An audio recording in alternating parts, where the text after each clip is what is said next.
नमस्कार दोस्तों, आपने हमारा पहला एपिसोड देखा था इकोनॉमिक्स पे और मुझे बहुत अच्छा लगा कि उस पर तकरीबन 400 व्यूज़ और 50 प्लस लाइक्स है और उसको काफ़ी शेयर्स मिले। उसका वॉच टाइम भी बहुत अच्छा है एनालिटिक्स में, जो कि मैं स्क्रीन पे लगा दूँगा। तो वहाँ पर हमने एक कमेंट देखी थी कि हमें आगे क्या हो सकता है, फ्यूचर के बारे में कोई बात करे। तो मैंने उनको कहा भी था कमेंट में कि हाँ, बिल्कुल करेंगे। तो मैं आनंद भाई को लेकर के आया हूँ। तो नमस्कार आनंद भाई, नमस्कार। कैसे हैं आप? मस्त लल्लन टॉप। आहाहाहा! सौरभ द्विवेदी जी खुश होंगे कि हमारा फ्री में प्रमोशन करें। तो आनंद जी, जैसे हमारी बात भी हुई थी, तो हम सीधा अगर टॉपिक पर आए तो इकोनॉमी जो है आप उसमें बहुत अच्छा नॉलेज रखते हैं, इसमें तो कोई डाउट नहीं। तो मैं एक आपसे सवाल ये करना चाह रहा था कि अभी फ़िलहाल इंस्टेबिलिटी है और किसी भी इंस्टेबिलिटी की एरा में इकोनॉमिक्स को स्टेबल रखना बहुत मुश्किल होता है। राइट। तो जैसे बांग्लादेश में फ़िलहाल टर्मॉइल है बहुत ज़्यादा। तो इंडिया के कॉन्टेक्स्ट में वो हमें कैसे दिक्कत देगा या दे सकता है या दे रहा है? तो आपका बांग्लादेश टर्मॉइल से इंडिया पर पड़ने वाला जो प्रभाव है, उसके बारे में क्या कहना? Can understand this topic in from the multiple perspective, from the multiple point of view. जब हम बांग्लादेश इंडिया के रिलेशन की बात कर रहे हैं, तो हमारी जो हिस्ट्री स्टार्ट होती है स्पेसिफिकली फॉर द बांग्लादेश, वो 1971 से होती है, जब बांग्लादेश एक फ्री स्टेट या फ्री नेशन के रूप में उभरता है, जहाँ इंडिया कंट्रीब्यूट करता है। और जो आज शेख हसीना जो डिस्पेंसेशन में थी, जो सत्ता से हट गई हैं, उनके जो जो पिताजी थे, उनके जो पॉलिटिकल पार्टी फाउंडिंग किए थे, अवामी league, India was always the supportive of that. If you are going to follow about the two fundamental political party which is running that country, तो एक अवामी लीग है, दूसरा बांग्लादेश नेशनलिस्ट पार्टी। दोनों political party के specific ideology से come for आते हैं। जो अवामी लीग की आइडियोलॉजी है, वो है pro India, okay, anti Pakistan and till some extent anti China. But if you are going to follow the ideology of Bangladesh Nationalist Party, वो anti India, pro Pakistan and pro China है। This is what first we have to understand. If you are going to follow the strategy and the consistently की आज तक India की journey कैसे रही है, how really we have interacted with that country, तो हमको अलग अलग चीजें मिल सकती है। अब जब हम दूसरे डायमेंशन की अगर हम जाते हैं कि फ्यूचर में इंडिया और बांग्लादेश के रिलेशन में जो पॉलिटिकल टर्मोइल की सिचुएशन हुई है, वो कैसे निर्भर करेगा, और ऐसी सिचुएशन इतना आने का रीजन क्या था, ये दो पॉइंट इमर्ज होके आते हैं। पहला चीज हमको ये जानना पड़ेगा, अगर हम लास्ट के 2-3 साल की सिचुएशन देखते हैं, तो आप देखेंगे कि वर्ल्ड में multiple centre of war emerge होके आए। इधर you talk about the Ukraine Russia war, ठीक, if you talk about the another, okay, Palestine and Israel war. अब what exactly happened and how really indirectly that has created the problem in context of Bangladesh. क्योंकि बांग्लादेश जो है वो oil important country है और gas important country है। तो आप देखेंगे कि यूक्रेन रसिया वार के बाद the cost of these oils and gas got sky rocketed. और ये एक एक पर्सपेक्टिव है। अब जब जब ये हम ग्लोबल वर्ल्ड में रह रहे हैं और एक कंट्री दूसरे कंट्री को इफेक्ट करता है, जब कॉस्ट ऑफ ऑयल इंक्रीज हुआ, तो कंट्री में इन्फ्लेशन भी साइमल्टेनियसली इंक्रीज होने लगा, क्योंकि वो रॉ मटेरियल है, fundamental raw material for running any specific economy. Simultaneously if you are going to through over the period of time, inflation तो इंक्रीज हुआ, लेकिन लोगों की जो सोर्स ऑफ इनकम है उसमें इंक्रीमेंट नहीं हुआ। That is the first perspective. The second perspective is simultaneously the unemployment opportunity that should be available for the people has also decreased because the requirement from the global world also come down. This is the first perspective that we have to understand. So this is how really the economically they have, okay, created the problem. The second perspective that when it can arise, आप last कुछ महीनों में देखेंगे तो क्या हुआ है कि जो आवामी लीग रही है, उसके बहुत सारे पॉलिटिकल स्टंट्स या जो कॉन्स्टिट्यूशन में अमेंडमेंट किए हैं, वो फंडामेंटली वो dis okay with the disagreement with the people. हम ऐसे ही बात करते हैं कि सिंपली वहां की एक सिंपल कॉन्स्टिट्यूशनल एक्सेप्टेंस थी कि कोई भी जो पॉलिटिकल पार्टी इस समय रूलिंग पॉलिटिकल पार्टी है, उसके हैंड में राइट्स नहीं रहेगा इलेक्शन कराने का। जब भी इलेक्शन आएगा, उसके लिए एक इंटरिम गवर्नमेंट बनाई जाएगी, जो इंटरिम क्या करेगी, उसका इलेक्शन कराएगी उस स्टेट कंट्री के लिए। व्हाट एग्जैक्टली हैपन, इस चीज को कॉन्स्टिट्यूशनल अमेंडमेंट करके शेख हसीना ने नल एंड वाइड कर दिया। This is the second thing what has created problem for that country. And if you are going to talk about the third perspective, how it comes, there's extremist group which is working there. Multiple extremist group. जब आप Bangladesh Nationalist party की बात करते हैं, जो anti Chinese thought process रखता है, वो मल्टीपल स्मॉल स्मॉल ग्रुप और एक्सट्रीमिस्ट ग्रुप का कॉम्बिनेशन है, एमलगमेशन है. इवन आप जब हिस्ट्री ऑफ 1971 पार्टीशन आप पढ़ेंगे तो वहां से आपको पता चलेगा कि आवामी लीग और या वहां बांग्लादेश के लोगों के साथ जिन्होंने रेप ये सारे इंसिडेंट किए थे, वही जो है उन्हीं का बहुत बड़ा संख्या जो है वो बांग्लादेश नेशनलिस्ट पार्टी में फाउंडेशन बहुत रखता है. This is what we have to understand. अब हम अगले अगर एक स्टेप फॉरवर्ड जाते हैं तो हमें एक ग्लिम्स वहां से निकल के मिलता है कि जो बांग्लादेश और इंडिया के रिलेशन पे फ्यूचर में कैसे इफेक्ट पड़ेगा. अब हमको ये देखना पड़ेगा कि बांग्लादेश इंडिया दोनों बॉर्डर शेयर करते हैं, और अगर हम बॉर्डर शेयरिंग स्टेट की बात करें तो बांग्लादेश इंडिया दोनों सबसे लंबी बॉर्डर से इंडिया बांग्लादेश से सबसे लंबी बॉर्डर शेयर करता है, that is near about 4000 kilometre. तो अगर किसी कंट्री से हम इतनी लंबी बाउंड्री अगर शेयर कर रहे हैं तो वी द सिक्योरिटी थ्रेट और the people who can migrate या हमारे देश में इंटर हो सकते हैं बहुत इजीली. ठीक है, तो हमने अपने पूरे बॉर्डर की हर एरिया को भी फेंसिंग नहीं किया है. This is also one of the loopholes that we are dealing. ठीक है, तो from the security point of view अगर हम जाते हैं तो इससे पहले होता ये था कि अगर कोई व्यक्ति एक्सट्रीमिस्ट ग्रुप जो होता था, टेररिस्ट ग्रुप जो भी होते थे, वो नॉर्थ ईस्ट में अटैक करने के बाद क्या होता था कि बांग्लादेश में इंटर हो जाने थे. चिकन प्रोविंस में अटैक करने के बाद बांग्लादेश में इंटर हो जाते थे. तो जब तक शेख हसीना थी तब तक वो उन लोगों को इंडिया गवर्नमेंट की हेल्प करके उनको इंडिया भारत सरकार को सौंप देती थी. आज के कॉन्टेक्स्ट में क्या हो रहा है कि जब बांग्लादेश नेशनलिस्ट पार्टी वहां सत्ता पे आती है तो जो लोग वहां ये घटना घटाने के बाद फिर से वो कंट्री में एंटर होते हैं, वो कंट्री हमारी हेल्प ही नहीं करती. This is how really security point of view this is going to be dangerous in context of India. So this is how we have to see in the over the period of time we have witnessed कि when it's come about the Awami league, वो हमेशा India pro India रहा है, चाहे वो help करने की किसी भी तरीके से बात करें. But when we talks about the Bangladesh Nationalist Party, उसके जो फ्रैक्शन है वो बहुत एक्सट्रीमिस्ट है. ठीक है, और वो हमेशा एंटी इंडिया रहे हैं. That is what we have to think upon whenever we are doing the policy making और making the relation with that country of Bangladesh. This was really required to be understood. जी. Actually अभी अभी आपने जो कहा कि the BNP Bangladesh Nationalist Party which is it not only gives shelter to this terrorist who attacks India, but also in some cases facilitate them, provides Right. resources to separatist groups who want to break chicken neck from India, because China wants it to do so. So they get funding from Chinese CCP. Right. Right. So Right. Right. ये आपने basically in a strategic conundrum, जो शेख हसीना जी है वो हमारा जो interest है Indian interest, वो बांग्लादेश में इस तरीके से सिक्योर करती थी कि विन विन सिचुएशन हो, both can get benefit from that. Right. The BNP even अभी इज सौरभ अ जी आप डेंजर. ये जो सिचुएशन देखेंगे, अभी जो यूथ इतने फॉरवर्ड आए, आगे आए, ये सारे यूथ आए, जो एक्सट्रीमिस्ट ग्रुप एक है, अगर मैं उसका नाम लूं डायरेक्टली, तो जमाते इस्लाम. अगर आप देखेंगे तो ये जमाते इस्लाम जो है एक्सट्रीमिस्ट ग्रुप, ये डायरेक्टली सपोर्ट करता है पाकिस्तान डिस्पेंसेशन को. और जब 1971 में पार्टीशन हो रहा था, यही वो इस्लामिक एक्सट्रीमिस्ट कम्युनिटी थी जो आवामी लीग के अगेंस्ट में खड़ी हुई थी और उसको पाकिस्तान से सेपरेट नहीं होने देना चाहती थी.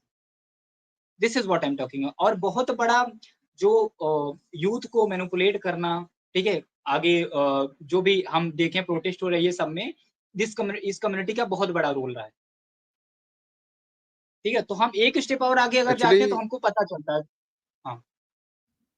या मतलब see when Indira Gandhi ji did a fantastic work to break Pakistan, General Manik Shaw and all that establishment done excellent thing. The problem is uh, the initial voices of separation of India rose from Bangladesh only. Aligarh right. Muslim university जो थी, मतलब उसके लोंडो की शरारत है जो पाकिस्तान बन गया. I mean I am quoting John Ilyasa. So if you see कि जो आंदोलन हुआ बांग्लादेश में कि इंडिया को सेपरेट करो, on the basis of Allama Iqbal को, उन्होंने जो आइडिया दिया था उसको आगे खींच करके जिन्ना जी जो एजेंट थे, British agent, which is a unclassified information now. मतलब it is a right, factual thing कि he was a British agent. Churchill sent him here.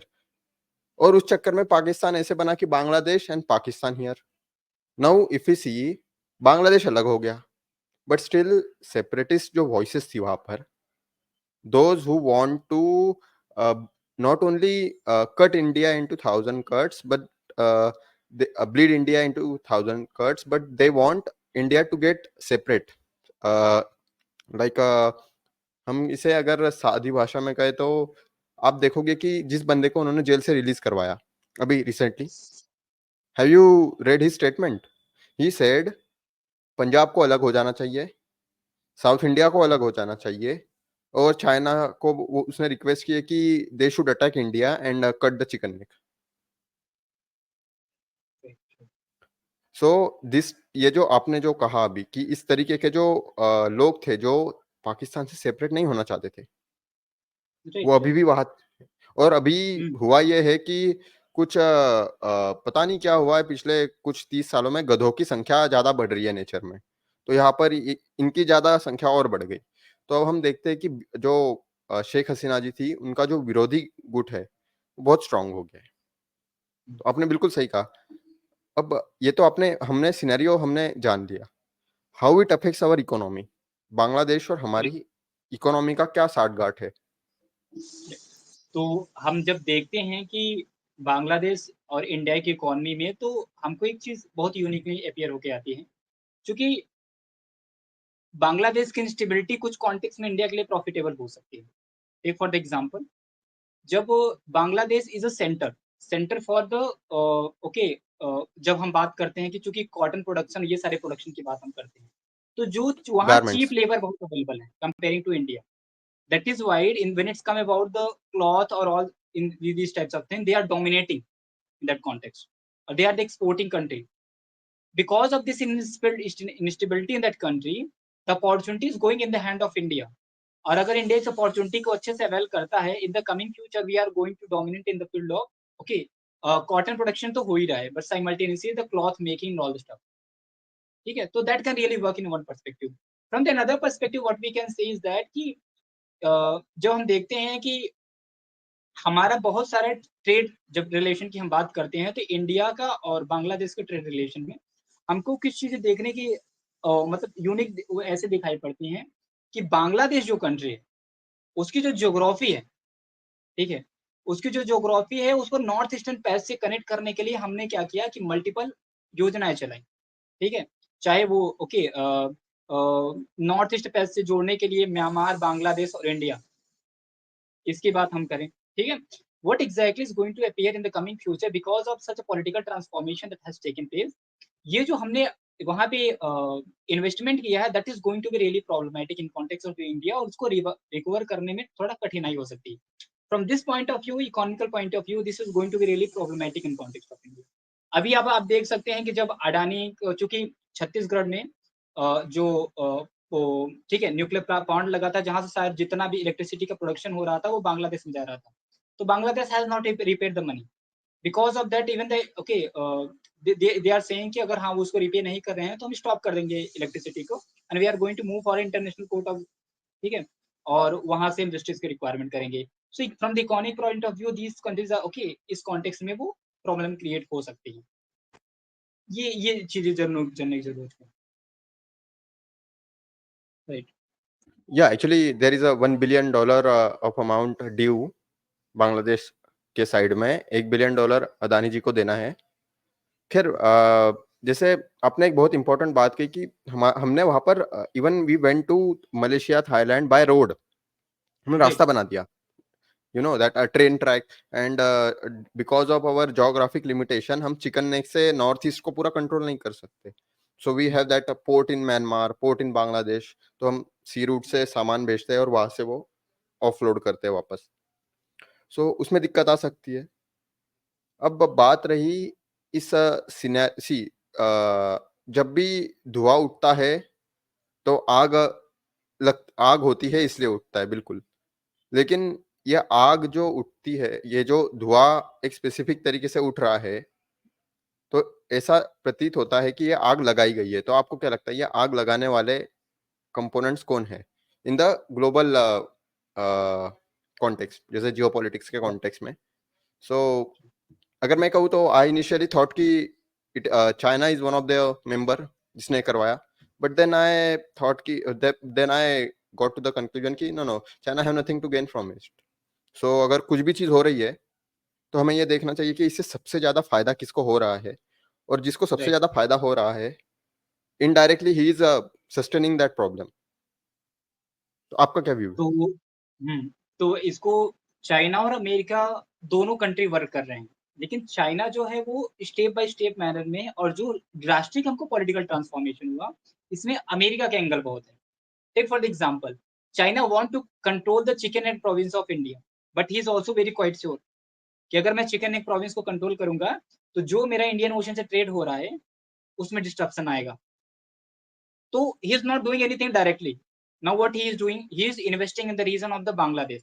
जैसे नामेगांव पोर्ट हो गया. Okay, he is doing the following the deep track policy.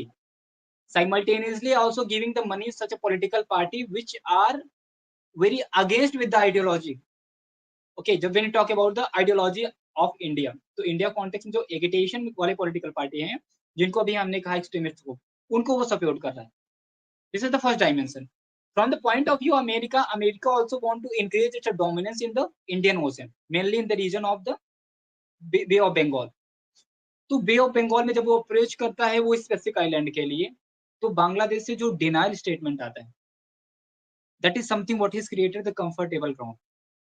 The involvement of America has also taken place. तो आप देखते हैं कि कुछ आपको प्रोमिनेंट लीडर फ्रॉम अमेरिका आपको दिखेंगे जो बांग्लादेश की यात्रा करते हैं. जब पॉलिटिकल ट्रांसफॉर्मेशन ये हुआ, पॉलिटिकल टर्मिनल सिचुएशन आया उसके जस्ट कुछ मंथ पहले. Donald Loom, we can right. Name him the right. Panauti, real panauti. Right. And the same person is also moving for India too. And okay, they are trying to create such a instability nation too. So the thing is that their prominent intention was the same thing, how to bring in stability. So if you are going to follow their history, every country comes with the tools. ठीक है, जिनको world पे rule करना है. तो demo America के एक simple slogan है कि we are in the journey of making the whole world a democracy. They are, this is what there's okay the connotation that they give. But if you are going to see what they are doing, they are just trying to keep themselves in the safe zone, और सबको अपने हिसाब से जो अगर नहीं चलता है उसको null and void करने. This is how really they are playing with all this stuff. Right. Yes, actually, you are very right. If you see the any hegemon, and it is not that America बहुत गंदा है वगैरह. No, no, no.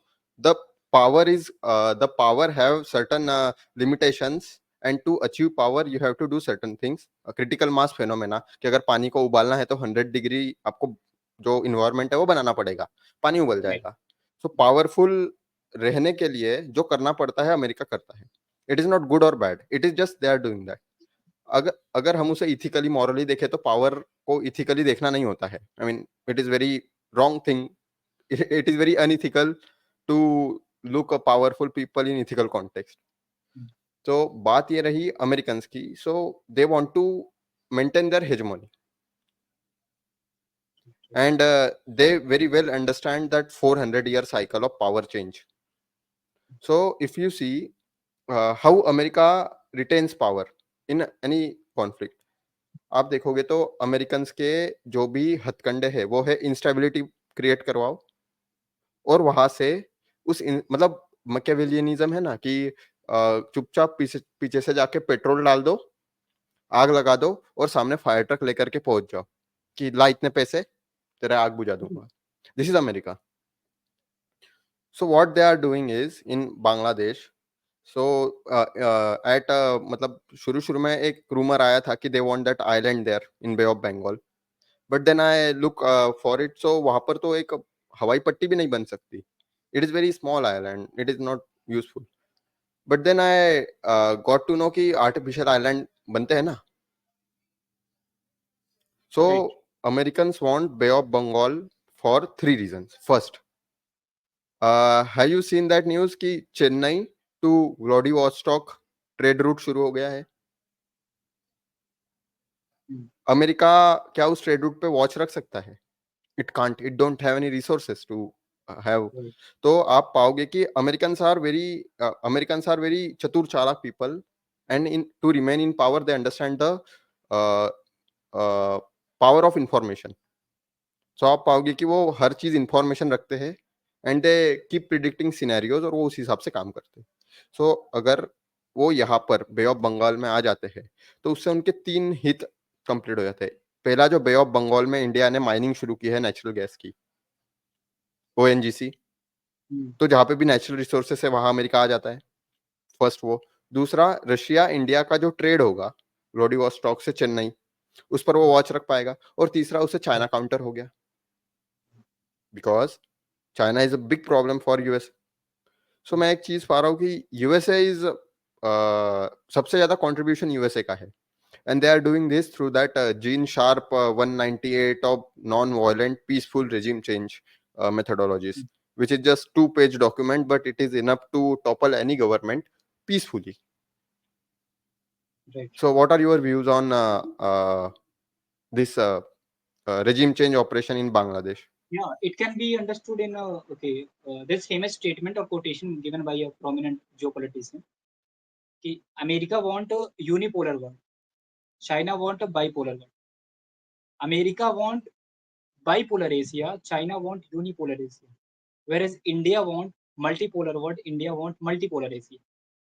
If you are going to see that since 1990, if you are going to follow, जब 1990 में USSR का political disintegration होता है, तब से आज तक हम अमेरिका की हेजमनी देख रहे हैं।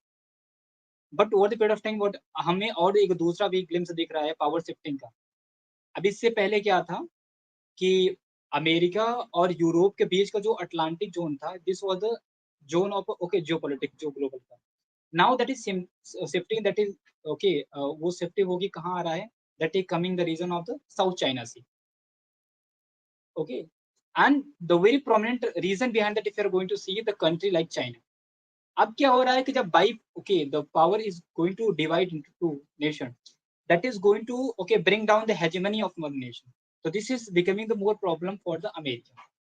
तो अमेरिका की वर्ल्ड में बाइपोलर वर्ल्ड नहीं चाहता, उसके इंटेंशन स्टार्टिंग से यूनिपोलर वर्ल्ड रहा है जिसका डोमिनेंट मैंने कहा, क्योंकि कैसे करके उसने यूएसएसआर को ब्रेक किया 15 पार्ट में, बाइपोलर से फिर से यूनिपोलर में लाया, जो कोल्ड वार की हमने 1945 से 1990 के बीच के टाइम पीरियड देखी। ठीक है, उसके बाद फिर वो सोच रहा है कि हेजमनी मेंटेन रहे, लेकिन one thing should be clear that hegemony cannot be maintained unless you are not having that much capable enough. Economy is very foundation behind that. If you are going to see from the economic point of view, America is not having that much hegemony. In context of the tech and all the stuff, you can say there is a tussle which is going on between America and China. But till a very large extent, when it's come about the artificial intelligence, which is the future of the world, China is also giving a good competition to America. In some of the field, they are also one step forward comparing to America. So America is also in the great thought process ki now this world is going to change. It is not going to work how exactly I was trying to it work. So this is what is really transforming what we are witnessing. तो ये अपने आप को दादा कहते हैं कि हम दादा हैं, what I want how the world should be covered. तो जब नए दादा आते हैं तो टसल होता है। तो अब नया दादा आ रहा है जो चाइना अपने आप को कह रहा है, तो अब टसल होगा। इसीलिए जब जियोपॉलिटिकल चेंजेस आप देखिए 1990 के पहले क्या होता था कि जो अगर यूएसएसआर बड़ा भाई था तो उसका छोटा भाई चाइना था। Now China is a big brother and USSR is a small brother. Okay, तो अब जियोपॉलिटिकल शिफ्टिंग तो हुआ, लेकिन उस शिफ्टिंग के साथ साथ हम देखे हैं कि थोड़ा सा क्या हुआ कि पावर शिफ्टिंग में इकोनॉमी का रोल वर्ष के फॉरवर्ड हो गया। तो आज भी मिलिट्री पॉइंट ऑफ व्यू से Russia is the second biggest military power in the world, but in context of economy that is not that much strong. So we can say if you want to dominate the world, first you have to have a good checks and control in the field of economy. That is what have been successfully done by the China. So this is how really the geopolitical transformation has taken, और इनका ये intention कि हमको ज्यादा से ज्यादा capture करना है। Yeah, actually you are right कि if you see US की hegemony is solely dependent on petrodollar. Right. If Saudi tomorrow says कि हमको पेट्रोल के लिए भाई कोई भी करेंसी चलेगा, डॉलर नहीं चलेगा, you will see the drastic collapse of dollar. The problem with whole system is कि you see हम कुछ भी कह ले, हम चाहे तो यूएस को मतलब अनइथिकल इमोरल कुछ भी कह ले, but we should admire them. मतलब मैं ऐसा इसलिए कहता हूँ because we should admire power. Why to, मतलब कोई आगे चला गया है तो यार सीखो ना उनसे। Trade the part traded by great, that's how we become. तो उनसे सीख लो, वो कितने कमीने हैं, क्या कर सकते हैं, वो देख लो, और फिर अब उस हिसाब से अपनी स्ट्रेटजी बनाओ। सो आई थिंक कि इंडिया इज कंफ्यूज स्टेट। मैं ऐसा इसलिए कह रहा हूँ बिकॉज एनी पॉलिसी, अभी मैं इकोनॉमिक्स पे आ रहा हूँ वापस। जैसे ये तो हमने ग्लोबल वर्ल्ड का बता दिया कि we will in upcoming future we will see more conflicts. I mean, it is clear. USA is very expert in using chaos as a model to retain their power. And Right. in a simple sense, a chaos is a pattern which we don't understand, and a pattern is a chaos which we do understand. So Americans, they are very sharp. They understand the pattern which for us is a chaos. Hmm. Right. So they strategically, if you see, they will let the world into the pre World War II era or post World War II era. आप देखोगे अभी हम उसी तरफ जा रहे हैं कि वर्ल्ड वॉर टू खत्म होते होते जो सिचुएशंस थी दुनिया की, लाइक जो कॉन्फ्लिक्ट्स के सेंटर थे, वो सारे एक्टिव हो रहे हैं because US is pulling back their resources and army and all that, जो वो दादा बन करके बैठे थे टू शो द वर्ल्ड कि अगर आप हमारा नहीं सुनोगे तो हम आपको फिर मरने देंगे। So US is declining its influence, US का जो इन्फ्लुएंस है it's declining, but its power is still the same. I mean they Right. Have immense fire power, immense fire power. We can't, मतलब हम तो उनकी तरफ देख भी नहीं सकते। हम जब वो खान सर का डायलॉग है ना कि जब तक आप अमेरिका को मारने का प्लान बना रहे होगे तब तक अमेरिका आपके घर में घुस के आपको ठोक चुका होगा। तो Right. या नाउ हम अगर इससे So, हटे hmm. तो India is the fifth largest economy, right? So हम फिफ्थ लार्जेस्ट इकोनॉमी है। अवर प्राइम मिनिस्टर सेज कि हमको 2047 तक सेकंड लार्जेस्ट इकोनॉमी तक बनना है, सेकंड या थर्ड लार्जेस्ट तक। But I see a confusion in policy makers.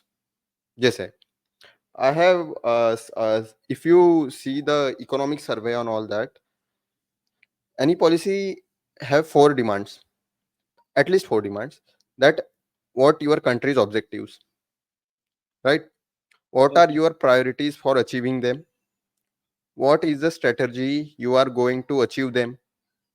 And how will you mobilize the resources slash tools you have to properly draft?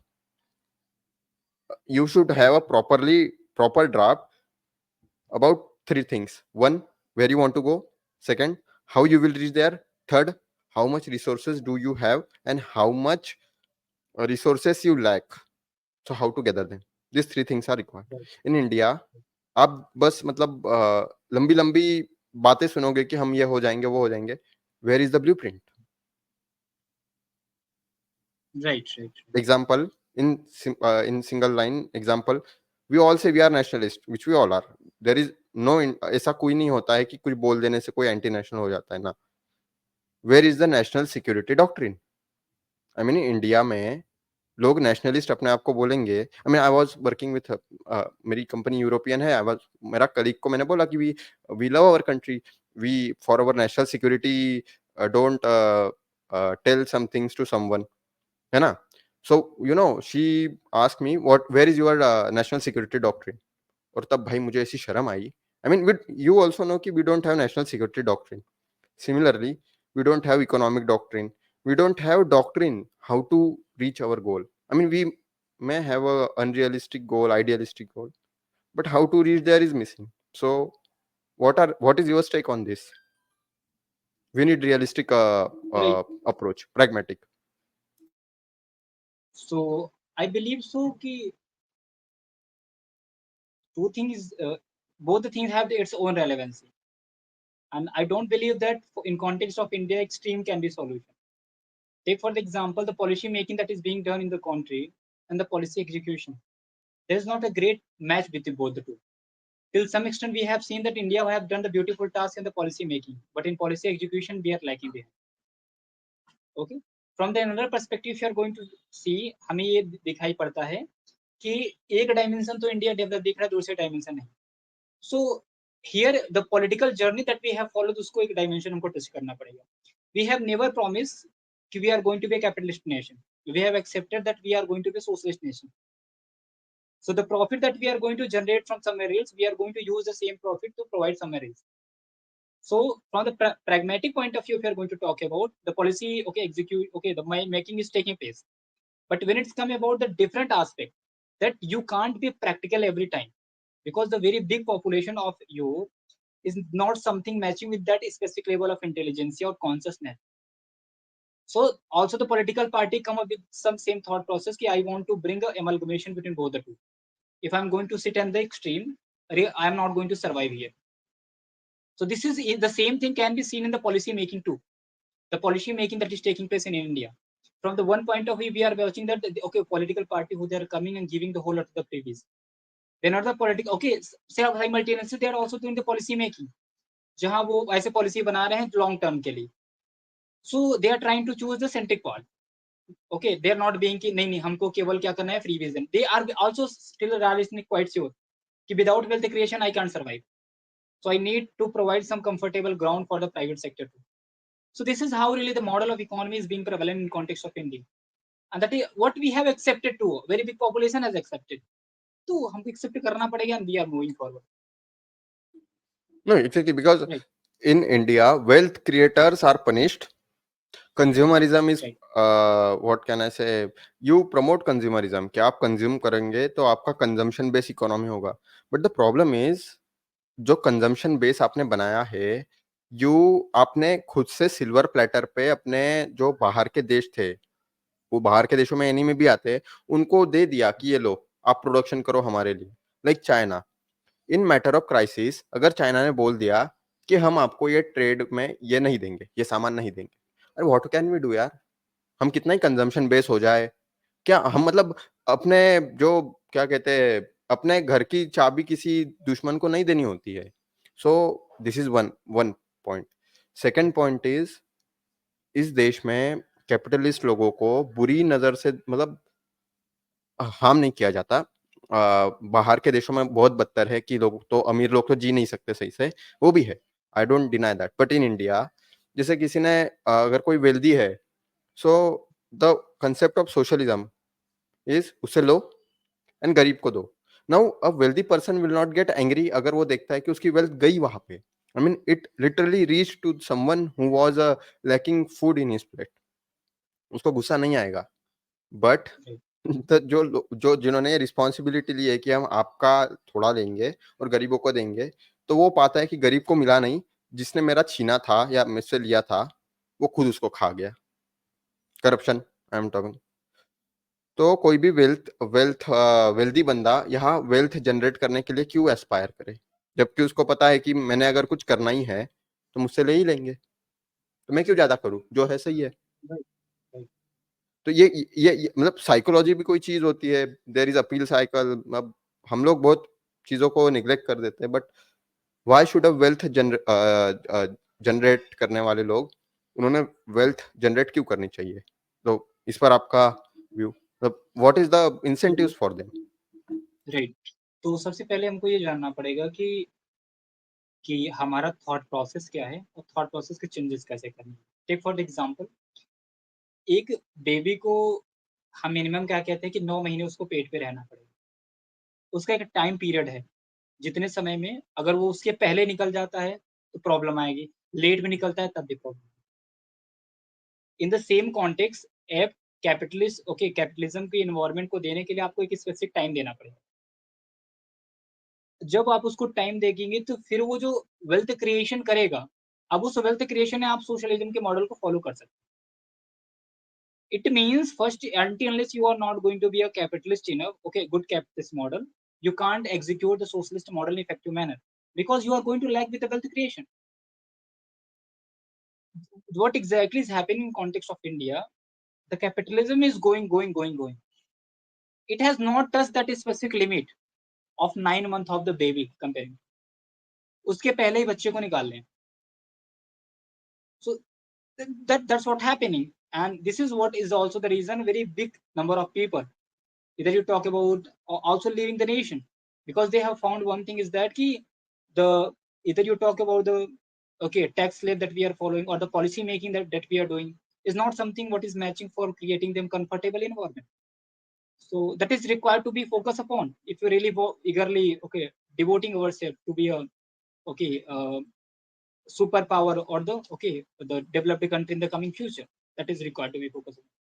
To be very frank, हम super power नहीं हो सकते, because we depend, हमारी जो power है, जो electricity बनती है, वो बाहर के देशों पे डिपेंड है। हम कोल से लेकर के तो ऑयल तक, मतलब अगर हाँ, हमारे देश में ऑयल नहीं है ना, सो हमारी डिपेंडेंस है फॉर एनर्जी के लिए, तो हम सुपर पावर नहीं बन सकते, लेकिन हम रीजनल पावर बन सकते हैं अभी फिलहाल, अभी के जो भी दिख सकता है, मतलब अभी इतना रास्ता दिख रहा है, वहां तक तो चले जाते हैं।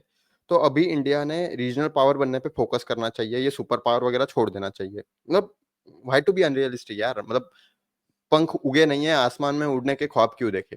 पंख पहले कोशिश करे कि पंख बुलंद हो।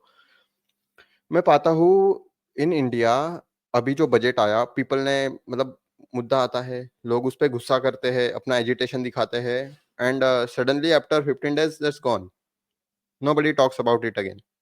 सो ऐसे थोड़ी देश चलेगा। इट इज लाइक, मतलब it is like being emotional, और इमोशन से देश नहीं चलता, चलता होता तो हम आज सबसे ज्यादा बड़ी पावर होते। तो हम लोगों को फिलहाल, मेरे पास एक सुझाव था इन context of economy, because economy is everything in the end, you need money to do anything, right? So Right.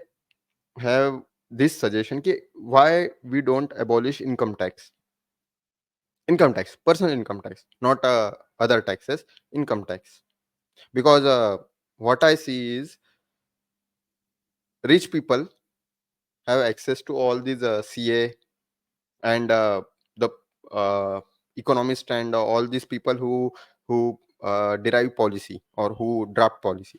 So they bribe them. They have CAs who knows all the ways to use the laws given to them in order to reduce tax paying, है ना? मतलब properly समझाता हूँ, pardon me for my English. CA knows how to tackle taxes, right? Right.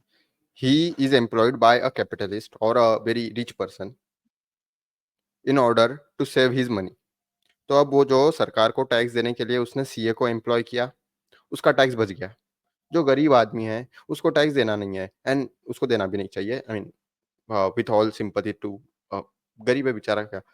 But the middle class, यार वो खसोट जाता है, जैसे हम जैसे लोग, और हमको कुछ मिलता भी नहीं है। मतलब मोदी जी कहते हैं कि उन्होंने राष्ट्र निर्माण में हाथ बटाए इसलिए उन्हें खुश होना चाहिए। अरे क्या खुश होना चाहिए? पैसा लेके जा रहे हो, दुखी कर रहे हो और बोल रहे हो खुश होना चाहिए।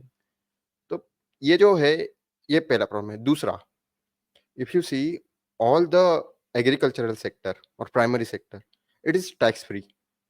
I don't understand why in India the farmer who have huge land and huge production is not paying any tax. मतलब आप फार्मिंग में भी कुछ करो ना। आई अग्री कि फार्मिंग पे टैक्स जो होता है, गरीब लोग भी फार्मिंग करते हैं। सो जैसे आपने टैक्स स्लैब बनाए हैं, अगर कोई बंदा खेती से बता रहा है कि वी अर्न 50 करोड़, सो उसको टैक्स फ्री इनकम है यार वो। आई मीन व्हाई? तो आप पाओगे कि जो सैलरीड मिडल क्लास है, जो सर्विस सेक्टर में है, उस मतलब उसको पूरा लूट-खसोटिया जा रहा है टैक्स के मामले में, और मिल कुछ नहीं रहा है। So what do you think, income tax को अबॉलिश ही कर दो? So I would love to start from the starting. So first we have to follow that ki the two types of model of tax that is prevalent in country. One is the direct, second indirect. तो जब हम income tax की बात करते हैं तो हमारा वो डायरेक्ट टैक्स में फॉल करता है, और जीएसटी की बात करते हैं तो इनडायरेक्ट टैक्स का पार्ट होता है। नाउ वी हैव टू सी कि अब इंडिया में जो डायरेक्ट टैक्स होता है उसका टैक्स कलेक्शन कितना होता है? 24 lakh crore rupees, what the last year data has given. तो 24 lakh crore rupees, out of 24 lakh crore rupees 11 lakh crore rupees are given और पेड बाय होम?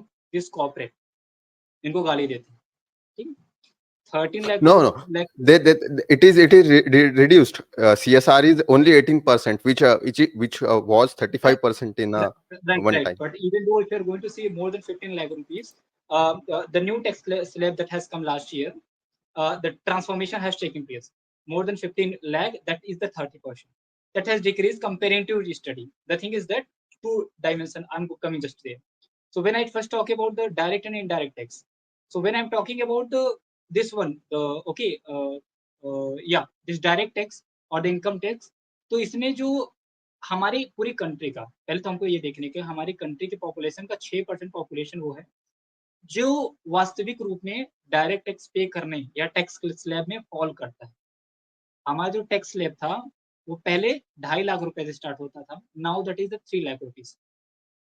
ठीक है, अब जब 3 लाख से 5 लाख रुपीज के बीच हम अपना टैक्स स्लैब जो है या टैक्स रेट जो है वो 5%।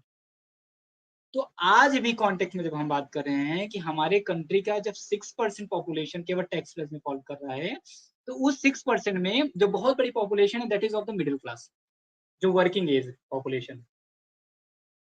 तो 95% near about population is not indulge in the direct tax, they are just given indirect tax, जिसको हम जीएसटी करते हैं। तो जीएसटी तो सभी देते हैं, ठीक है, that is what is happening, right. अब जीएसटी टोटल कलेक्शन कितना हुआ था, near about 20 lakh crore rupees. The GST is bifurcated into state and center, we are quite sure about it. Okay, so we are thinking that is going to be half an amount is going in the pocket or the basket of government. What is really not, we are not focusing upon the, okay, the tax slab on the GST is equal for everyone. See, if I'm okay buying 1 kg of flour, I'm also paying the same amount. Ambani is buying, he is also paying the same amount. It might be difference with the quality what he is buying. Okay, पैसा ज्यादा करो quality, लेकिन tax वो सबके लिए equal ही है। But the same thing has not taken place in context of the direct tax, वहां पे टैक्स स्लैब बना हुआ है पूरा। This is what we have to understand is that कि the government has done the policy making in such a manner, और tax okay tax slab को ऐसे किया कि we are going to cover the very big population, ठीक है, indirect tax में, लेकिन वो डायरेक्ट टैक्स में बड़ी पॉपुलेशन को टच कर ही नहीं पाए। तो वो जो मिडिल क्लास है उनके ऊपर क्या हो गया, बर्डन हो गया टैक्स का। No, they are being discriminated. उनके साथ शोषण हो रहा है. I mean, I'm very firm with that कि इसलिए मैं कहता हूँ abolition का होता है. that specific thing can be used, but again we have to be more one step forward rational, that who is really going to take the responsibility, because a nation cannot be also run without the money or help or without the tax. No, but then when we see these bloody protesters using मतलब वो क्या करते हैं, वो तोड़-फोड़ करते हैं. जिन्होंने जिंदगी में कभी टैक्स नहीं दिया, 200-200 रुपए में भीड़ आती है, वो तोड़-फोड़ करते हैं. देन फिर उसका मिडिल क्लास फिर क्या करे, मतलब सब खसोट भी लिया जाए, उसको कुछ दिया भी ना जाए, और फिर जब वो देखता है कि मेरे पैसों का क्या हो रहा है, तो बोले भाई अच्छी सर्विसेज भी नहीं है, रास्ते में रास्ता कम गड्ढे ज्यादा है. जितने शहर में एक टोटल रास्ते नहीं है, उतना रास्ते के एक लेन में गड्ढे है. तो अब अगर अगर वो ऐसा देखता है तो ही विल गेट ना यार कि मैं क्यों पैसे दूं, मैं इनको, इन नालायकों को क्यों पैसे दूं. आई मीन आई एम वेरी यार, टैक्स इतना काट लेते, एक 30% काट लेते हैं, ऊपर से कुछ मिलता नहीं है, तो ये दिक्कत है. Right, totally satisfied. So the thing is that ki those who they are really the taxpayer, they are not exactly getting what they are willing to get. They are paying the tax for the good quality of food, good health care and all the stuff. Okay, but if you are going to follow up, you will reach at a point of understanding they are just someone जो केवल भर रहे हैं.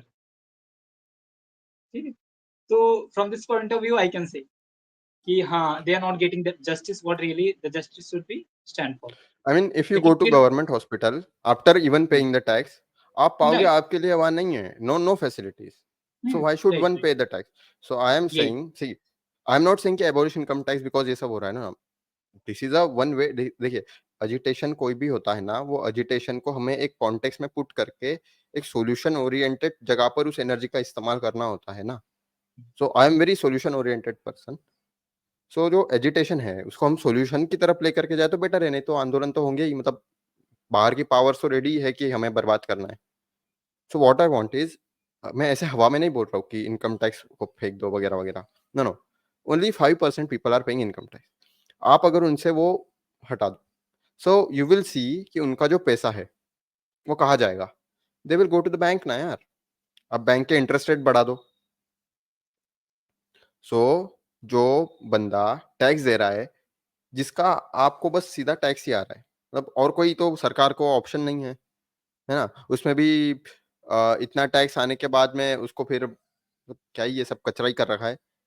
अगर वो बंदा वो पैसा बैंक में रखेगा या उसका उतना पैसा सी अगर कोई सपोज़ कमाता है 6 लाख रुपए, सो ही हैव टू पे 10% टैक्स आई गेस। राइट। तो मतलब 2.5 लाख उसमें से माइनस करके 45 40 ही हैज़ टू पे 50,000 अराउंड टैक्स। अगर उसका 50,000 रुपया बच रहा है, तो वो बैंक में रखेगा वो पैसा। अगर वो बैंक में रखेगा, तो बैंक के पास पैसा होगा। अगर बैंक के पास पैसा होगा, तो जो एमएसएमई जो आज कैश के लिए जूझ रहे हैं या जिनको जिनको हेल्प चाहिए, सेल्फ हेल्प ग्रुप्स को, उनको बैंक ईज़िली मनी एक्सेस कर पाएगी एट लोअर इंटरेस्ट रेट। तो वो जो इंडियन इकोनॉमी में आफ्टर डिमोनेटाइजेशन मनी का जो प्रॉब्लम हो गया है, जो आप जानते हैं, ये सरकार उस पे बात नहीं करती है, तो वो भी सॉल्व हो जाएगा। तो इस पे आपका क्या ख्याल है? जैसे abolishment of income tax and basically what can I say हाँ, इंटरेस्ट रेट्स एंड सिस्टम्स जो है उसकी उसका रीअरेंजमेंट होना चाहिए, रिफॉर्म होना चाहिए। Bank interest rate. इस पर आपका क्या विचार है? So till some extent it appear very much acceptable, but we have to see the borrow burdening of the government is going to increase. Take for the example जो आप कह रहे हैं, the money फिस्कल जो deposit. एक व्यक्ति वो रख रहा है वो खुद का मनी, अभी वो अगर वो टैक्स देता गवर्नमेंट को तो गवर्नमेंट का मनी हो जाता और गवर्नमेंट उसको पॉलिसी मेकिंग या पॉलिसी एग्जीक्यूशन में उसको स्पेंड करती है। अब गवर्नमेंट के पास ये अगर मनी नहीं आएगा तो गवर्नमेंट क्या करेगा? लोन लेगा, बारो करेगा। indirectly the burden on the nation. If government is taking burden, okay, अगर पैसा ले रही लोन ले रही है तो वो देश लोन ले रहा है, okay. So the if the burden is going very high in the okay head of the nation or the okay government, indirectly in the coming future that is going to be problematic. Even ये भी नहीं है कि हम loan नहीं ले रहे हैं, आज के कॉन्टेक्स्ट में कंट्री जब डेवलपिंग नेशन हो और उसके अंदर फुल पोटेंशियल हो कि फ्यूचर बहुत प्रॉस्परस हो, उसके पता है कि मेरे हमारे पास यूथ है, हम इसका आउटपुट हम फाइंड आउट कर सकते हैं, ठीक है, रिसोर्स को हम कैपिटल में कन्वर्ट कर सकते हैं, ठीक है। तो इंडिया जैसे कंट्री के लिए वो सही है। That is the reason last few year we have witness that कि हमने लोन बहुत सारा लिया, हम इस एक्सपेंड कर रहे हैं स्पेंड कर रहे हैं, लेकिन हाँ, क्योंकि हम तो पॉजिटिव थॉट प्रोसेस है कि कमिंग फ्यूचर में हमको आउटपुट अच्छा मिले। अगर ये सारी मॉडल हम जो अभी मिनिमाइज किए हैं, क्योंकि अभी हिस्ट्री ऑफ टैक्सेशन इंडिया में आप देखेंगे तो during till 1990 this rate of tax was no near about 80%। ये जो कॉर्पोरेट है 78% 80%, तो वहां से हमने मिनिमाइज किया है, so they start feeling comfortable. नहीं तो यहाँ कोई प्रोडक्शन उस समय अगर टाटा या कोई वो करते थे तो उनको जब एक्सपोर्ट करना होता था तो बहुत बड़ा अमाउंट उनको पे करना होता गवर्नमेंट पे। That was the reason why they were not able to compete in the global market, ठीक है। तो आज के कॉन्टेक्स्ट में क्या हो रहा है कि वो मिनिमाइज किए हैं, लेकिन वो मिनिमाइज जो किए हैं ना, अगर आज ग्लोबली आप कंपीट करना चाहते हैं then you have to also just go one step forward. You have to bring more liberal approach and tactics if you really want to make yourself versatile and want to okay beyond or your periphery what you have created, तो वो करने की जरूरत है in the policy making that we are doing, right? नहीं, exactly, exactly you are right. जैसे but जैसे भी इसी पे जैसे एबॉलिश अगर इनकम टैक्स करे सो सरकार को फिस्कल डिपॉज़िट वगैरह बढ़ जाएगा। मैं कहता हूँ कि यार ये कौन-सा पॉलिसी मेकिंग करके कौन-सा पॉलिसी इम्प्लीमेंटेशन सही से कर रहे हैं, जो इनको पैसा चाहिए और they are taking the money and they are not giving anything back. So मत दो ना भाई, पैसा भी मत लो, वो भी मत दो। From one perspective we can say that क्योंकि हाँ, मतलब दे नहीं I वैसे भी have दे ही seen नहीं the रहे। people, yeah, either you talk about any prominent city कहीं भी, the tax payer जो हैं उनके नंबर बहुत कम है, तो टैक्स पेयर में उनका कंट्रीब्यूशन बहुत ज्यादा है, but when it's come out the reaping the benefit, quality road you talk about, quality infrastructure, the quality of air that we talks about, the quality of water we talks about, these things are not being provided in a good manner. तो वो भी that is what bringing agitation in the people and why they are leaving the nation. If you are going to follow up 4 to 5,000, okay, the millionaire are okay near about every year leaving the nation. This is 42 what the reason, 42,000 right?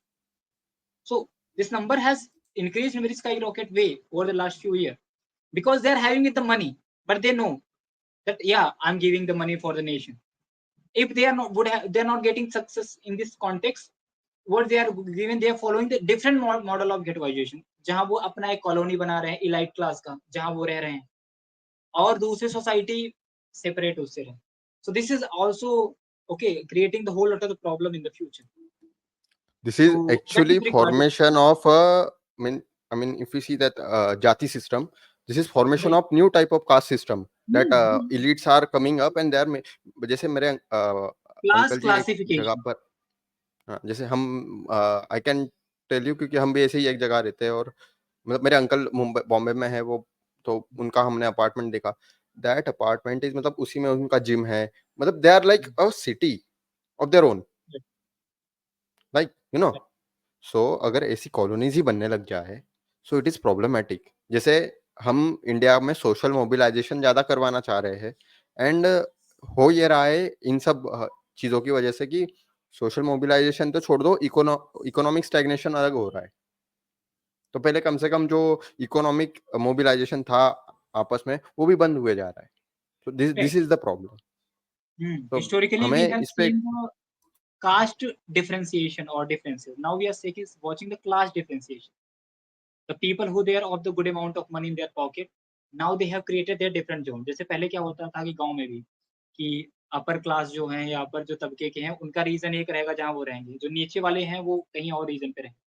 So this was from the caste point of view. Now this is being the class point of view. The differences are taking place, but okay, you can see the differences is existing. You are giving the different name for the differences. Okay, so everyone is trying to be the part of that 1-2%. कि भैया, I want to be also the part of that higher class. As the people are willing to be the part of the higher caste. So this is how really the transformation is taking place. That transformation is not something what we are willing for. Okay, that is required to exactly. be focused on. So, I mean, there are n number of problems, and there are n to the power n number of solutions. Hmm. We can talk about many things. We can criticize government, or we can glorify their few data points. जैसे आपको तो पता है कि statistics is just simple. जो उसको पढ़ने वाला बंदा है वो किस टोन में बात कर रहा है, उसके हाव भाव क्या है. अगर वो एंटी गवर्नमेंट है तो वो डेटा को ऐसे लेगा, और जब भी आप देखोगे कि केसेस अगर 100 से 150 हुए हैं सो दे विल सी किसी there is a 50% rise in cases, क्योंकि सिर्फ 50 ही केस बढ़े हैं ना. लेकिन तो इसी तरीके से we know how data manipulation होता है, how this all this journalist जो लेफ्ट विंग है राइट विंग है वो सब यही करते हैं. मेरा मुद्दा ये है सोल्यूशन. जैसे मैं पाता हूँ कि लोग परेशान है, उनकी परेशानी हल हो. मुझे ये करना ही नहीं है कि लेफ्ट राइट सेंटर ये भाड़ में जाओ तुम सब नहीं, तुम भी हो उस कारवां में जिसने देश को बहुत लूटा है, ये जो लेफ्ट राइट बने फिर रहे अपने आइडेंटिटी में. Right. तो आपके हिसाब से अभी इस इंस्टेंस पे इंडिया का क्या सॉल्यूशन हो सकता है, So, इन मतलब जैसे रिलीफ हो जाए. As a youth of this nation, तो हमको तो एक चीज पता है कि every policy has SWOT analysis, strength, weakness, opportunity and threat. कोई भी पॉलिसी गवर्नमेंट बनाए तो हम ऐसी पॉलिसी मेकिंग करते हैं जिसमें ज्यादा से ज्यादा हमको प्लस पॉइंट दिखे, माइनस पॉइंट कम दिखे. If you talk about in context of India, we have seen multiple phase कि मल्टीपल रीजन में India is doing very good, but we have to also bring that specific dimension जहां हम अभी lag कर. I can give you data, I can preach data, but that is not going to touch the every aspect. इस context में अगर हम बात करें तो हमको एक चीज दिखाई पड़ता है कि भारत के परिप्रेक्ष्य में मैं कहूँ, जब किसी व्यक्ति को इंडिया को क्रिटिसाइज करना पड़ेगा करता है तो वो बेस ईयर को क्या लेता, जब इंडिया अपने सबसे लोए रहेगा. Take for the example, if I have to criticise the country, तो हम बेस ईयर में क्या लूंगा, कोरोना पीरियड को लूंगा. ये कोरोना पीरियड में देखो अनएम्प्लॉयमेंट रेट इतना हाई रहा. ओके, लोगों का जॉब नहीं थी, ठीक है, भूखमरी, this all the stuff. If I have cherry to praise picking. The right cherry picking, if I have to praise the government, I will okay take that time period. उसके पहले का मैं टाइम दूंगा, जस्ट कोरोना पीरियड के पहले. ठीक है. So the thing is that in the same context, if you are going to follow the history, you are also going to get the same dimension. If a person who want to okay criticize the Gupta dynasty, what he will do, वो starting of the Gupta dimension का वो time period लेगा जिसको criticise करना है जो उसका lowest point था, जिसको प्रेज़ करना है, जब वो अपने सुप्रीमेसी था तो उसको टच करेगा। So this is what really the psychology through which we people move for, depending upon the ideology what is suiting from them, they choose to take the choice of moving forward. अब India context में हम जब देखते हैं कि हमने जो भी पॉलिसी मेकिंग हम कर रहे हैं, चाहे स्टिल 1950 से हम देखेंगे, वी वर क्वाइट श्योर कि हमारे प्रॉब्लम्स मल्टीपल हैं और प्रॉब्लम यूनी डायमेंशन नहीं है, मल्टी डायमेंशन है। ठीक है? हम ये भी नहीं कह सकते कि हमारा केवल प्रॉब्लम इकोनॉमी का है। No, no, we are having the problem of social backwardness. Economic backwardness is one of the problem. We are having the problem of the food insecurity. We are having the problem related to okay the quality of mind that we are talking about, quality education that we are talking about.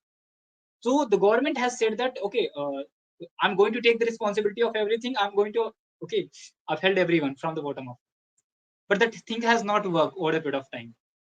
So we have chosen the different tactics. Kyunki for policy execution, for policy making, you need money in your hand. That money cannot be until unless you are not going to open the door for the people who they are investing here or the wealth creation is taking. So we have again 1990, after 1990, we have opened the door, we have followed different tactics of LPG reform, blah, blah, blah. We have reached here. Again, we are No, moving exactly. That's forward. what I'm saying. That Okay. Mr. Gandhi just now he spoke that मतलब मैं उनका statement ले रहा हूँ इसलिए I don't support him. बात ये बोलना आजकल जरूरी हो गया है इसलिए बोल रहा हूँ. सो इन अगर आप देखोगे तो इंडिया में जो प्रोडक्शन है उसको पनिश किया जा रहा है एंड कंजम्पशन को इंसेंटिव दिया जा रहा है. सो यूर पॉलिसी डिस्प्लेस कि आप जो वेल्थ क्रिएटर्स है उनको पनिश कर रहे हो एंड एक्सपेक्टिंग कि आप सोशलिज्म चला लोगे.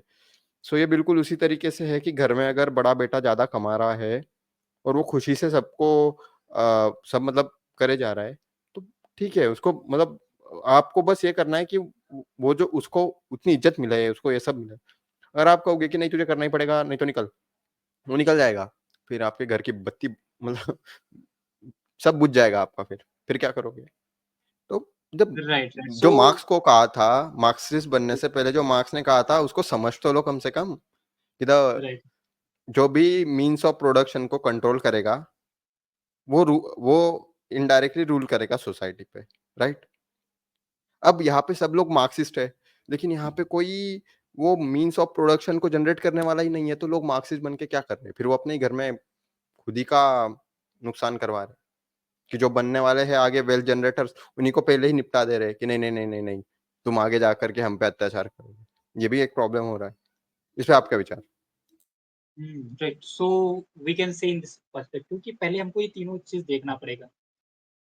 3 डायमेंशन निकल के आते हैं.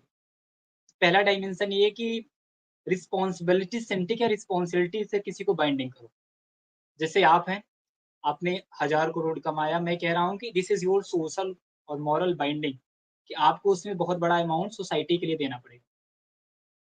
यहाँ मैं कोई पॉलिसी मेकिंग नहीं कर रहा हूँ. The second step is the socialist approach, जहाँ हम पॉलिसी मेकिंग करके this amount of money you have to devote. फिर तीसरा आता है उसी का बेटा जिसको हम कहते हैं communist.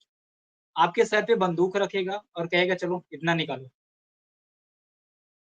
This is what would have और बीन द ह्यूमन राइट्स को भी हथिया लेगा, बोलेगा ह्यूमन राइट्स का वायलेशन हो रहा है अगर आप मुझे आई मीन वो आते हैं लाठी डंडा लेके और अगर सामने वाला कुंफू वाला निकल गया, वो कुंफू वाले ने इनको धो दिया तो बोलते देखो हम पे अत्याचार हुआ है. This Marxist. I I I never support them. उल्टा कोई मुझे मार्क्सिस्ट मिल जाए तो मैं उसको I know how to beat them using Godel theorem. जी. So this is what the tools is going to be used. तो अब अगर वो जो व्यक्ति है इन तीनों में फॉल कहाँ करता है, जैसे हम रतन टाटा को देखते हैं. अगर हम सोशलिस्ट मॉडल से जाएं, पॉलिसी मेकिंग मॉडल से जाएं, तो सिंपली हमें क्या दिखता है कि उनको अपने अमाउंट का 30% पे करना चाहिए था, but that person is paying near about 60% of his whole income. Okay, so that is something what we talk about the social and moral, the social and ethical binding towards the society. That is not the model that is being followed.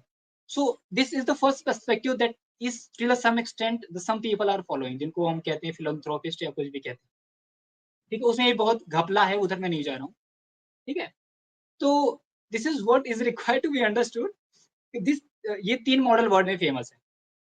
एक चीज हुआ कि जब society में हमने देखा कि people individual या जो वेल्थ क्रिएटर हैं, they are not taking the responsibility for serving the society, we are going to drag the money by forceful. Okay, so we have said कि हाँ तुम पैसा कमा रहे हो, इतना पैसा तुमको देना पड़ेगा, नहीं दे रहे हो पॉलिसी बना दी है, जेल में जाओगे, टैक्स इतना तुमको पे ईडीसीपीआई, करना पड़ेगा, this amount that you have to this is the problem. जब आप किसी के मर्जी के बगैर उससे उसका पैसा लोगे, डजेंट मैटर आप कितने ही प्रिंसिपल उसको समझा दो, आप उसको मतलब कितना ही इथिक्स मॉरल समझा दो, कितना ही उसको बताओ कि हम सोशलिज्म है या ये है वो है, जिस बंदे से छीना गया है ना, वो नहीं समझ सकता। कोई आपसे आकर के आपकी किडनी लेकर के जाए किसी गरीब को किडनी दिलवाने और आपको फिर ज्ञान दे, नॉट पॉसिबल। पहले आप अपने घर में वो इम्प्लीमेंट करके दिखाओ, तब आपको मिर्ची लगती है। ये जो लोग होते हैं, ये जो बोलते हैं कि वेल्थ रीडिस्ट्रीब्यूशन वगैरह वगैरह, उनको बोलो कि अच्छा तुम्हारे घर में कितना है, लाओ दो, हम पहले तुम्हारा बांटेंगे वेल्थ, फिर गुस्सा हो जाते हैं। तो ऐसे जो लोग होते हैं, जो कुछ अमीर लोग हैं, मतलब वो कड़वा कड़वा थू थू मीठा मीठा गप गप टाइप। तो ये जो है, ये आपने बिल्कुल सही कहा कि डंडे से शासन नहीं होता, आज तक कहीं नहीं हुआ। जहाँ पे भी डंडे से शासन करने की कोशिश की गई, उसका अंत है या तो नेशन का ब्रेक हो जाना या क्रांति हो जाना। Example, Russian revolution. तो मैं एक चीज अभी पा रहा हूँ आनंद जी, जैसे इट इज वेरी कंसर्निंग कि हमारा देश रशियन रिवॉल्यूशन की तरफ जा रहा है, तेजी से भाग रहा है। तो अभी इकोनॉमिकली क्या कर सकते हैं जिससे ये ना हो, जैसे सोशल क्या कहते हैं उसे, वेल्थ का स्टैग्नेशन होने की जो जो इंडेक्स होती है कि top 1% hold maximum percent, and वो जो होता है तो उसमें 60% का गैप है, शायद 57%। सो हमें हमें हम क्या करें जिससे जो टॉप नॉच में वेल्थ स्टैग्नेट हो गई है वो नीचे तक आए, और जो मोबिलिटी होती है मनी की, या उसे हम क्या कहते हैं, asset asset mobilisation, asset movability proper term में, उसको कैसे करवाए। तो दिस इज द सॉल्यूशन कि असेट मूवेबिलिटी हमें इंक्रीज करनी है। तो आपका उस पर क्या विचार है कि हमें पैसे का जो रोटेशन है उसको इंक्रीज करवाना है, जो कि एक जगह पे राइट राइट स्टैग्नेट हो गया है। राइट। तो हमने कहा कि अगर पैसा एक जगह थम गया, पहले तो हम तो एक थ्योरी है जिसको कहते हैं ट्रिकल डाउन थ्योरी।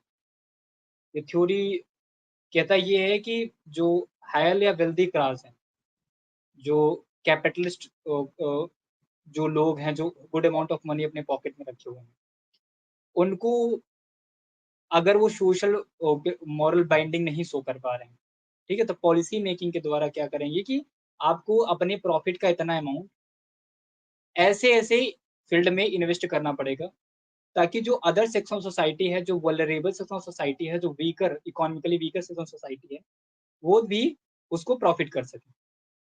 और यहाँ से जो सपोज दैट ये जो अपर क्लास है, जो वेल्थ क्रिएशन वाला क्लास है, जो उससे प्रॉफिट जो निकलता है, उस प्रॉफिट का जो टैक्स पेन होता है, उसके कारण जो वल्नरेबल सेक्शन ऑफ सोसाइटी है, उसके वहां भी हमको एक स्टेटा बनाना पड़ेगा, स्टेटा जिसको हम कहते हैं एमएसएमई या ये सारी चीजें।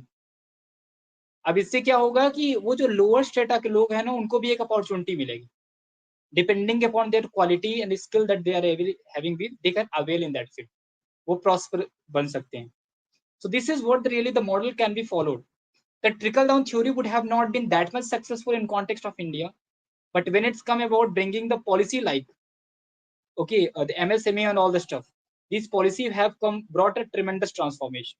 Even if you are going to follow up, the very big population who they are indulged in the MSME come from the very vulnerable section of society, not the very higher class of the society. So they are also contributing the okay. If you talk about the export that this country is doing, very near about 50% is coming from where? It's coming from the MSME. So this is how really the beautifully we are doing these types of stuff. So this is how really it is taking place. हाँ, हम ये कह सकते हैं कि हाँ ये सारी चीजें हमको करने की जरूरत है। Right. No, I'm saying one thing कि the digital infrastructure which is government has built, which is Startup India, or the access to market yourself, या आप तक एक बहुत बड़ा मार्केट का जो एक्सेस है वो ला करके देना। सो जैसे मैंने अपना स्टार्टअप रजिस्टर करवाया, so I have seen all that कैसा होता है, डिजिटल पब्लिशिंग हाउस भी रजिस्टर करवाया, तो वो भी आई हैव सीन कि इस दिस सरकार ने इन अ डिजिटल स्पेस क्रांति कर दी। I mean literally you can go to their websites, आप वो सब ट्रांसपेरेंसी भी काफ़ी हद तक लेकर के आए। द प्रॉब्लम इज़ जो सेल्फ हेल्प ग्रुप्स है, एमएसएमईज़ वही कहते हैं, मतलब जैसे अगर महाराष्ट्र में कहें तो उन्हें बचत गट हम बोलते हैं, हमारे कि कुछ गृह उद्योग होते हैं, है ना? So we want those to prosper, we want our small businesses to prosper.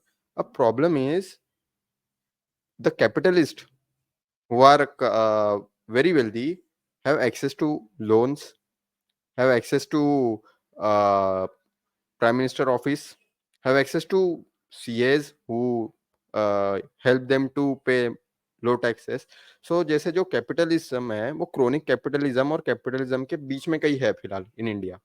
It is not chronic capitalism, but still जो सेल्फ हेल्प ग्रुप है जिसे पैसे की जरूरत है सही में, उसको आप लोन नहीं दे रहे हो, you are not doing anything for him, क्योंकि अभी की पॉलिसी में ऐसा कहीं नहीं दिखा कि एमएसएमई के लिए कुछ किया हो। बट दे जैसे कि राइटली सेड कि वो कुछ लोगों का कर्जा माफ कर दिया, and it is a huge money.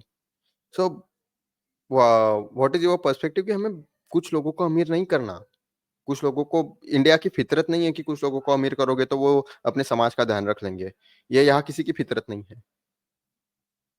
तो हमें This is why, uh, if you are going hmm. to talk about in context of India, so we have given this responsibility in the hand of government. We are quite sure कि those who they have earned the money, अगर वो social moral binding नहीं दिखाती है तो government को forcefully या किसी तरीके से उनसे पैसा लेके you have to help another दो, चाहे सेल्फ हेल्प ग्रुप की आप बात करो, चाहे जैसे ग्रॉस रूट के जो स्मॉल स्मॉल इंस्टीट्यूशन है इनको स्ट्रॉन्ग बनाने के लिए। So the thing is that कि हिस्टोरिकली अगर आप देखें या करंट कॉन्टेक्स्ट में देखें, the wealth creation and the wealth which is the very prominent aspect for helping those people, that is where जहां रीच किसकी है वो हमको देखना पड़ेगा। वहां वेल्थ की जो रीच है, आपने अभी थोड़ी देर पहले बताया, वो रीच किसने हो, जो हायर टाइकून है। So they are having the good reach in the policy making, they are having the good reach in the resources, they are having the good reach in the, okay, the policy execution too. If the policy execution is taking, but they are regulating till some extent, giving the amount of money. So first of all, government have to be independent enough.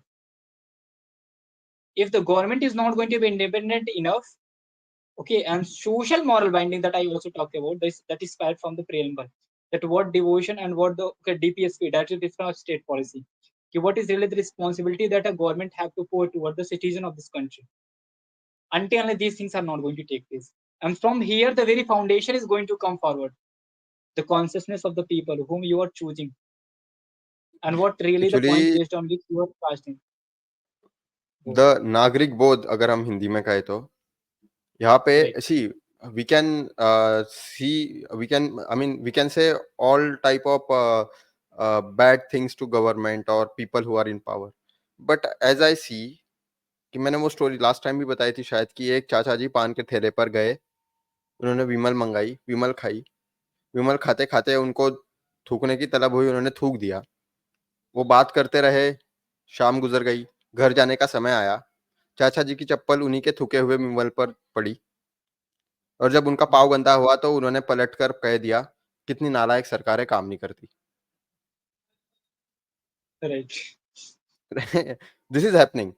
I mean नागरिक बोध या civil responsibility या civic sense, to be मतलब precise, civic sense जो है लोगों में नहीं है।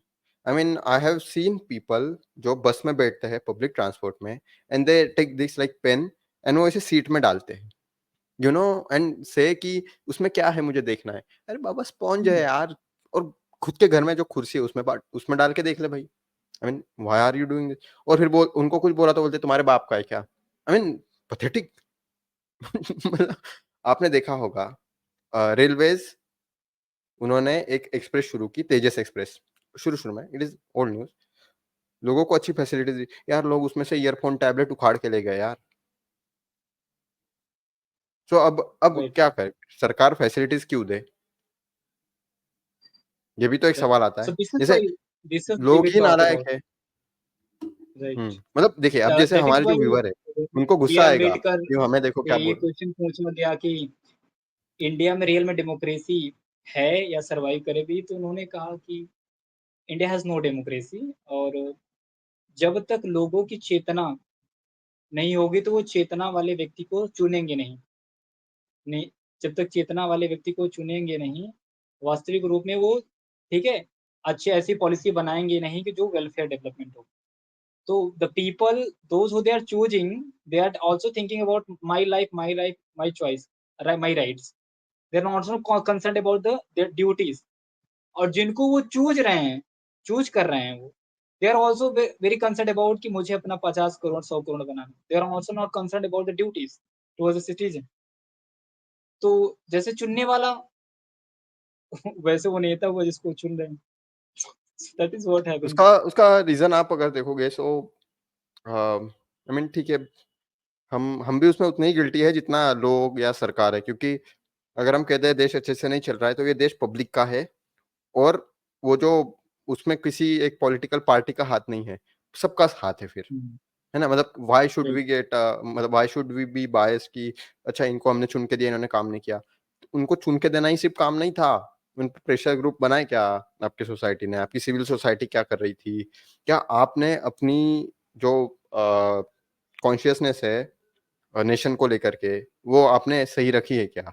क्या आप कुछ अगर खराब हो रहा हो तो आप उसकी मदद करते हो क्या? एग्ज़ाम्पल मध्य प्रदेश में वो रेप केस, आपने देखा होगा। That person is hmm, busy in filming the whole scenario. I mean मैं कहता हूँ पहले वो जो फ़िल्म कर रहा है ना, उसको उठाओ और उसको जेल में डालो कि यार आपके सामने कांड हो रहा है।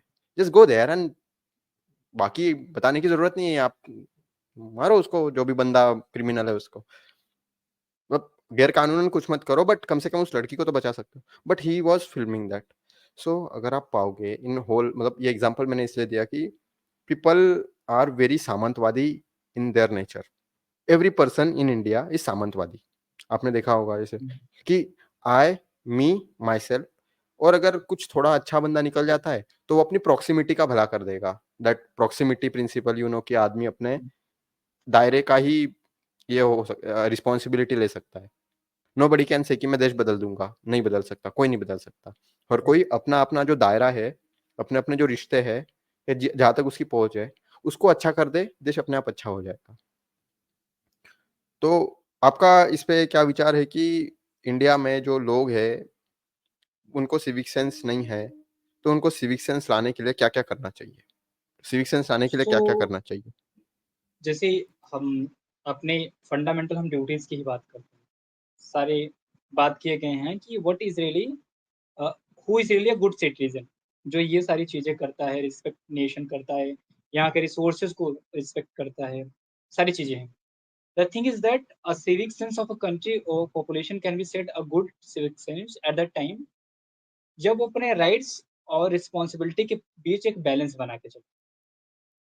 जहाँ उसके राइट्स ठीक है, जो हो वो रिस्पॉन्सिबिलिटी के दोनों हैंड इन हैंड जब चलेंगे, तो जो भी पॉलिसी मेकिंग होगा, कुछ भी होगा, कोई उसके रिसोर्सेज़ होगी, तो वो ये मान के चलेगा कि नो, नो, इफ यहाँ पे गंदगी नहीं फैलानी है, इसलिए नहीं फैलाने हैं कि okay this is my country I am taking the responsibility.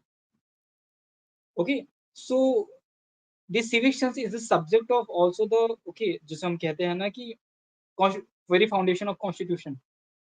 Okay, बहुत लेटर फेज़ में किया गया। The thing is that in context of India this duties are not binding in nature, that it depend upon the will of the people. कि अगर मैं चाहूँ तो झंडे ओके कि जन ओके जैसे होता है ना कि इलेक्शन में खड़ा हो ना हो। अब थोड़ा बाइंडिंग वो कर दिया गया है कुछ सेंस तक that is appearing the that is violating my fundamental rights. This is what the limit is that, where there is a tussle between both the two. Thinking in the process actually of there is no thinking about tussle the rights. Between both the two. Person is not ready to bear any responsibility, but he wants all the possible rights which he can get, which is in itself is a flawed uh, वो flawed personality के लक्षण है कि आपको right सारे चाहिए, responsibility नहीं चाहिए, पावर चाहिए। एंड जैसे हमारे सौरभ द्विवेदी भाई कहते हैं कि स्पाइडरमैन बहुत बड़े फिलोसोफर है पीटर पार्कर, और उन्होंने उनको सिखाया है कि with great power comes great responsibility. So इतनी बड़ी फिलोसॉफी के जो ये है, तो वो इंडिया में आकर के जरा लोगों को बता दे भैया कि with great power comes great responsibility. So बहरहाल जोक असाइड, लोगों को चाहिए पोजीशन जहाँ पर there is no accountability, there is no responsibility, but that post should have all the what can I say authority. मतलब ऑथोरिटी चाहिए लेकिन accountability और रिस्पॉन्सिबिलिटी नहीं चाहिए।